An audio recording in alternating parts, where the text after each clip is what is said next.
हमारा इलाहाबाद का 3 चीज बड़ा मशहूर है। कमन कमन चीज? जैसे दादा राम कलाश का लटका,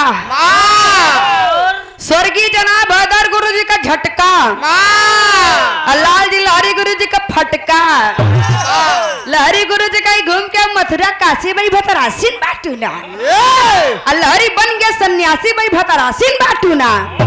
बहुत प्यार करते हैं पतोहिया से हम, आई बटुआ न राखी तो रख ले भाम।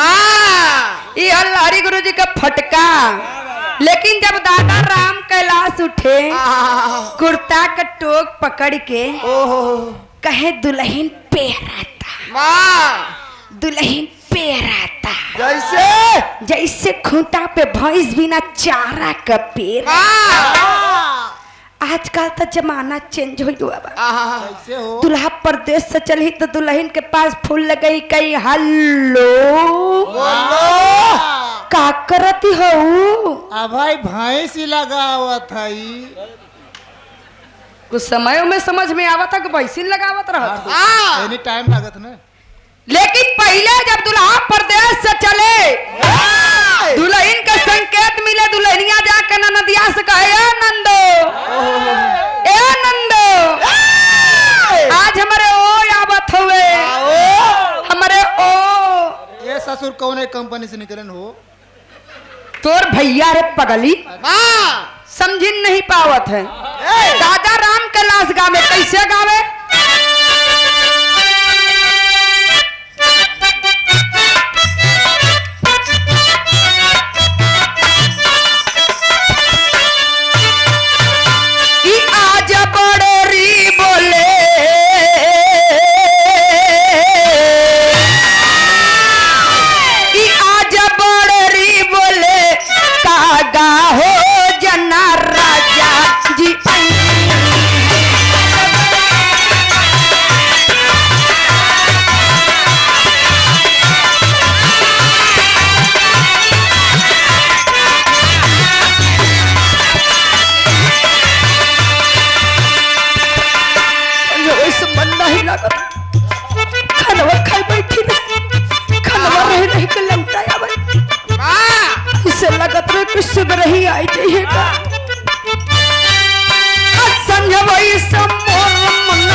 स्वर्गीय जनाब हैदर गुरु जी गावत रहले।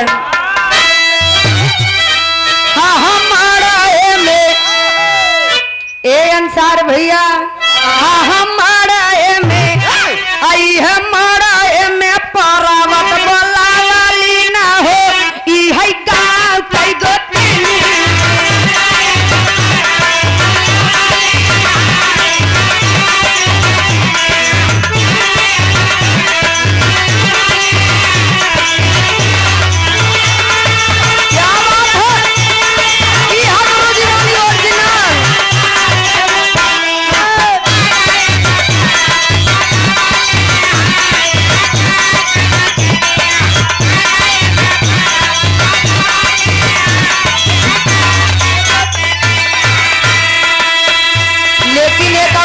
गुरु जी का